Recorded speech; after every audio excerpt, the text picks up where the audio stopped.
I remember calling up. This is for the second issue of the magazine, or may have been the third. Maybe it was the third. And it was a guy building this, not big in this day and age, but back then it was a big boat, especially for, in America. This guy was building a 105, 106-foot boat. And his name was Jerry Brody. And I called him up and we started talking and just chatting before we got into, his experience building this boat and the things that he liked about it and didn't like about it. And, what made his boat unique, and the things that I would used to write about when I was interviewing an owner, and so we were just chatting, and I said, well, geez, Jerry, how did you make your money to buy this $6 million boat?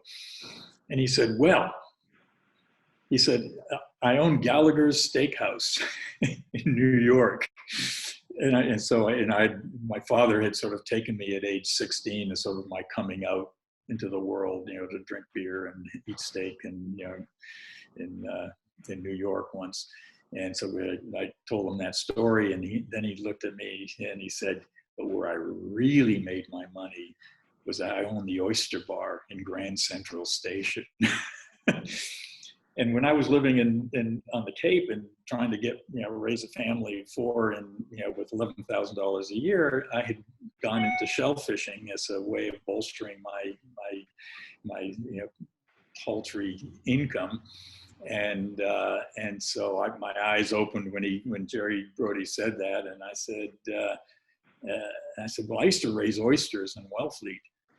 And he didn't want to talk about his $6 or $8 million boat anymore. All he wanted to know was, did I know anybody in Wellfleet that would send him some oysters, because he had no source and it was killing him because he got more money for a Wellfleet oyster than any other oyster at the bar at Grand Central Station.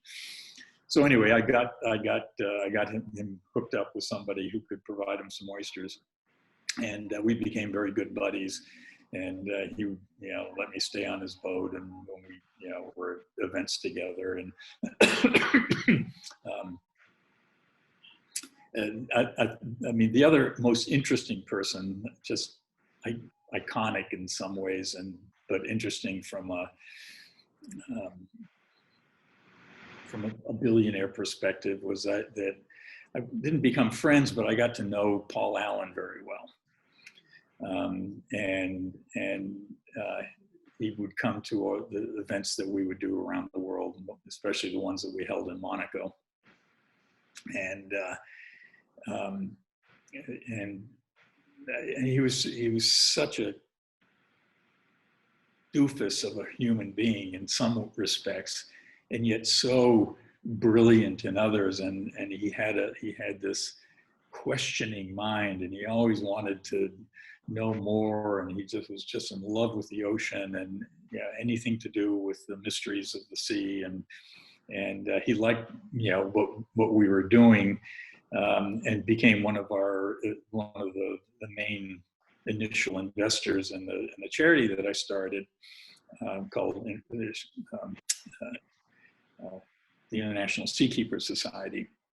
And it was a story the year that we started that charity, which was going to be part of this annual gala that we did with the royal family in Monaco, and Prince Albert was our sponsor, and before him, his father was alive, he was our sponsor in Monaco, and so we decided we needed $400,000 to start this charity, which was going to fund the development of sophisticated underwater measuring devices that could tell scientists around the world through the satellite communications were in their infancy, and that we could send the data from the water under the hulls of these yachts to scientists around the world who were really desperate for more information about what was happening to the oceans. And so I had lunch with a very, very interesting guy named Alex Dreyfus, who was a yacht owner at the event.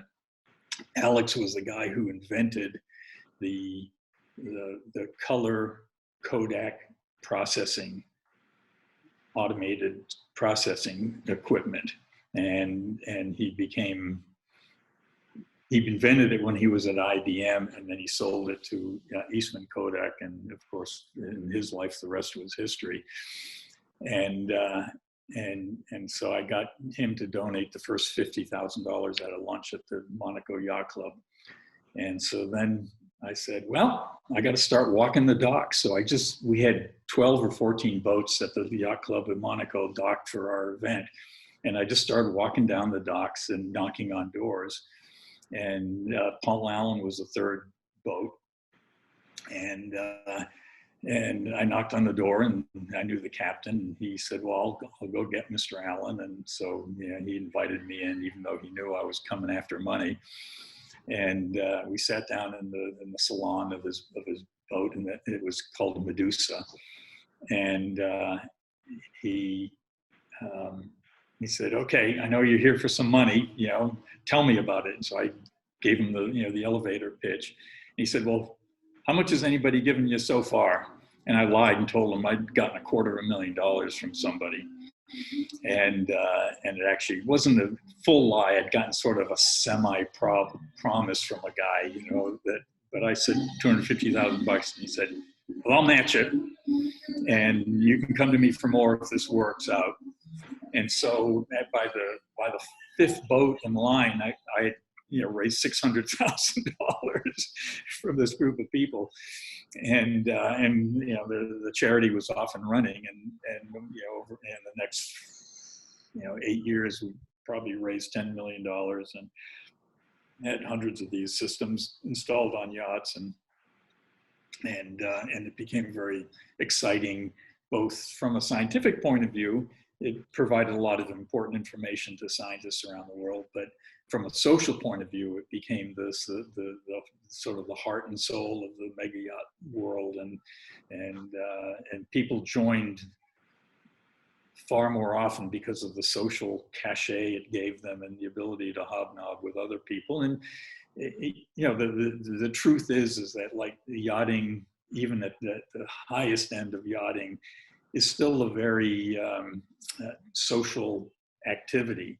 But at the $100 million yacht level, it's really hard for owners to meet other owners, because if you own this magnificent beast in the harbor, you can't just sort of walk down the harbor and knock on the doors of 50-footers and say, "Hey, I'm so and so. I own that thing." So it was the big boats were something that people loved, but it was also estranging, from the community of yachtsmen that maybe they had grown up in.